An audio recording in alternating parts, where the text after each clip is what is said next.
We shall see him as we cure the sick, fight evils, and speak messages of peace.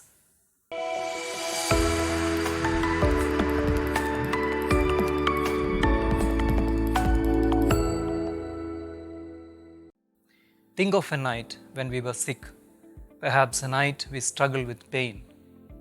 How much we may have longed to see the light of the day. Everyone has the burden of ourselves, the weight of our own lives. It does not mean that we are all wretched and there is no hope left. We weep and cry not just because we are thirsty and hungry, but because we are not able to drink the wholeness of life in its fullness. This is what we bear within ourselves. Think of Zacchaeus, who climbed the sycamore tree to have a vision of Jesus and stood silent when Jesus entered his house. See Matthew being desperate at the tax booth and left everything at the very call of Jesus. See Nicodemus, who wandered in the darkest night to talk to Jesus. See Mary Magdalene, who is still standing around the tomb for a lifeless body. Look at John the Baptist, who in the darkness of the prison sought to confirm the true light of Christ. If we are sincere in our hunger and thirst for truth and righteousness, truly it is unbearable. Even in the deepest cries, we have the assurance that we are heard. God will hide no longer. We will be guided by God who teaches us His ways. This is the way, follow it.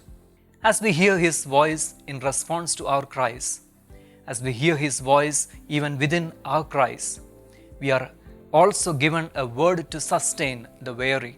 Can we look into ourselves and to the life of others and see the rich harvest?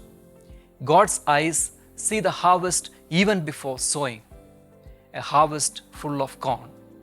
The laborers are to care for them who are harassed and are dejected, that they may not be abandoned but may be gathered for a great produce. Christ has been guiding us even when He gave us the bread of suffering and the water of distress. Towards those moments, we become Himself. Not only we, the whole creation.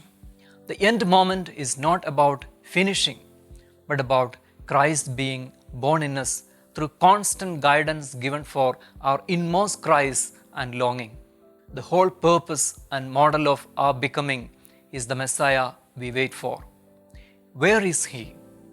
He is not far from you. He is in our unbearable waiting. We shall see Him as we cure the sick, fight evils, and speak messages of peace. We hold our hunger and thirst. We weep and cry until the Messiah is manifested in us and others.